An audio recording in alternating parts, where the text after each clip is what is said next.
சபரிவர்மன் இன்னைக்கு ஒரு கன்னியாகுமரி மாவட்டத்தில் ஒரு ஏழை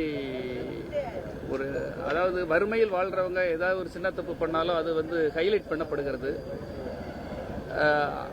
அதாவது அவர் ஒரு லாக்அப் டெத்துங்கிறது ஏற்கனவே உங்களுக்கு எல்லாருக்கும் தெரியும். ஒரு பெரிய ஒரு அதிர்ச்சிகரமான ஒரு செய்தி நமக்கு நடந்தது. ஆல்ரெடி உங்களுக்கு தெரியுமில்லையா? அது என்ன உடன்குடி இல்லையா?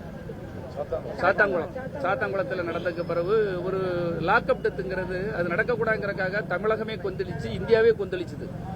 ஆனால் இன்னைக்கு வறுமையில் ஒருத்தன் ஒரு தொழில் பண்ணிருக்கலாம், தப்பு பண்ணிருக்கலாம், அதை தண்டிக்கைக்குன்னுட்டு ஒரு நீதிமன்றம் இருக்குது, நீதிபதிகள் இருக்காங்க. அதை மீறி சட்டத்தை கையில் எடுத்துட்டு இந்த மாதிரி அவங்க வீட்டை பார்த்தீங்கன்னா தெரியும், ஒரு ஏழை குடும்பங்கள், ஒரு சாமானியர்கள், அவங்களுக்குன்னு ஒரு குழந்தைய பார்த்தேன். ஒரு 4 வயசுல ஒரு குழந்தை இருக்குது. அவங்க அப்பா அம்மா வயசான தந்தையார் அங்கே பாம்போல இருக்கிறாங்க. அந்த குடும்பத்தை யார் இனி கவனிப்பா? ஒருத்தருக்கு ஒரு அடினா 1-2 அடி இல்லை, கிட்டத்தட்ட 17 காயம், 18 காயங்கும் போது 19 காயம்ங்கிற போது நீங்க நினைச்சு பாருங்க, அது எவ்வளவு பெரிய ஒரு வன்கொடுமை.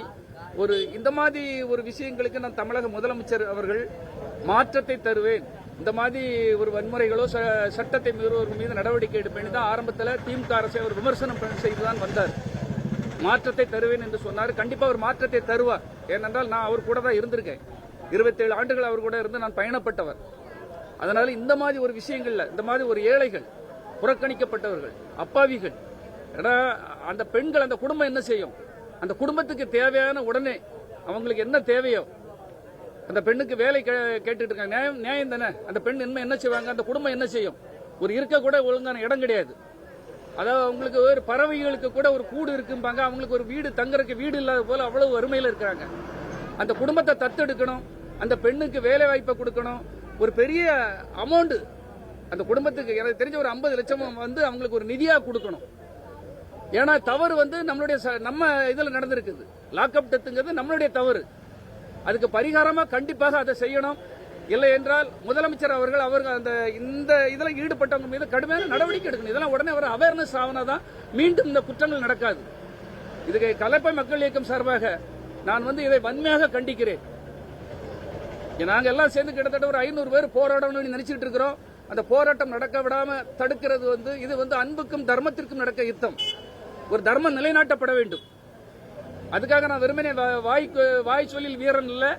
நான் என்ன செய்ய போறேன்னா, அந்த குடும்பத்துக்கு என்னால் ஆன இன்று 1 லட்சம் ரூபாய் நிதி வழங்க இருக்கிறேன். இப்ப நிதி கொடுக்கிறேன் அவங்களுக்கு. அந்த பாதிக்கப்பட்ட அந்த குடும்பத்தினுடைய அந்த பெண்ணுக்கு நான் நிதி கொடுக்கிறேன். கொடுங்க. தவறு நடக்குது இல்லையா? தவறு நடக்கிற அந்த குடும்பத்தை காப்பாற்றுறது யாருடைய பொறுப்பு? அரசாங்கத்துடைய பொறுப்பு. மாண்புமிகு ஜோசப் விஜய் அவர்களிடம் அவருடைய தோழனாக இருந்திருக்கேன், நண்பனாக இருந்திருக்கிறேன். இந்த விஷயத்துல கவனம் செலுத்துங்க. உங்ககிட்ட யாரும் உண்மையை சொல்ல மாட்டாங்க.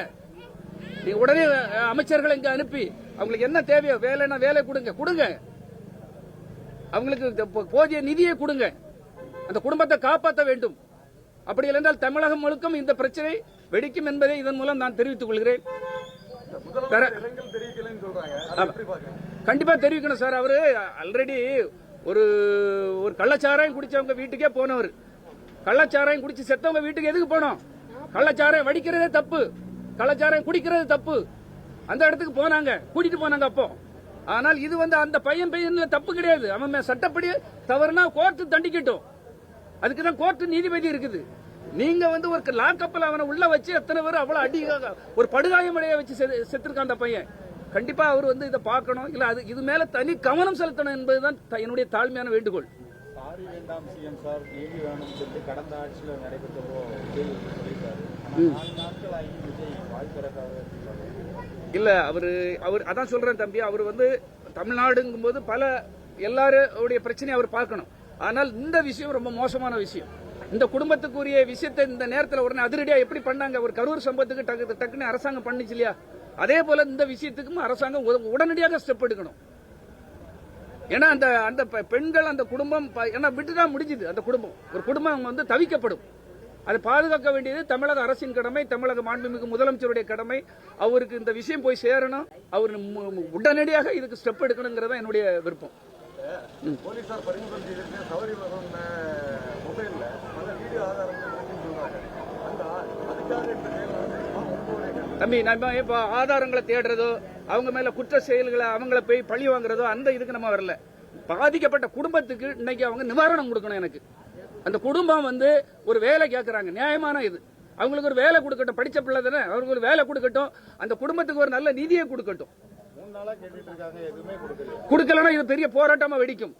அதுல மாற்று கருத்தே கிடையாது. முதலமைச்சருக்கு இது தெரிவிங்க, முதலமைச்சருக்கு இதுவரை தெரியாமையா இருக்கும் சார். தெரிஞ்சோ தெரியலையே சார், இப்ப தெரிய வைப்போம். என்ன ஒரு 4 நாளா நடக்கு தமிழகத்திலே எல்லா இடங்களிலும் அனைத்து பத்திரிகையாளரும் ஊடகங்களையும் செய்தி வருது, முதலமைச்சருக்கு தெரியாது சார். தமிழ்நாடு முழுக்க எல்லா பிரச்சனையும் பார்த்துட்டு இருக்கோம். நம்ம இது மூலமா கவனத்தை அவர்கிட்ட ஈர்க்க தான் நம்ம இப்ப பேசிட்டு இருக்கோம். நம்ம என்ன சொல்றோம், கண்டிப்பா அவர் தெரிஞ்சாலும் தெரியலாட்டும், இனி தெரிய வரணும். கண்டிப்பா தெரிய வரலன்னா தெரிய வைப்போம் என்பது இது என்னுடைய மாவட்டம். என்னுடைய மாவட்டத்தில் ஒருத்தருக்கு நடந்தா அது கண்டிப்பாக நான் கூட நிற்பேன். அது என்னுடைய கடமை. ஏன்னா என்ன இந்த மக்கள் கலப்பை மக்கள் இயக்கத்தையும் என்னையும் தனிநபராக நான் எந்த கட்சி பின்பலமாக இல்லாமல் இருக்கும்போது என்னை நேசிக்கின்ற மக்கள் இந்த மக்கள். அதனால அவங்க கூட நான் நிற்பேன் என்பதை மட்டும் தெரிவித்துக் கொள்கிறேன்.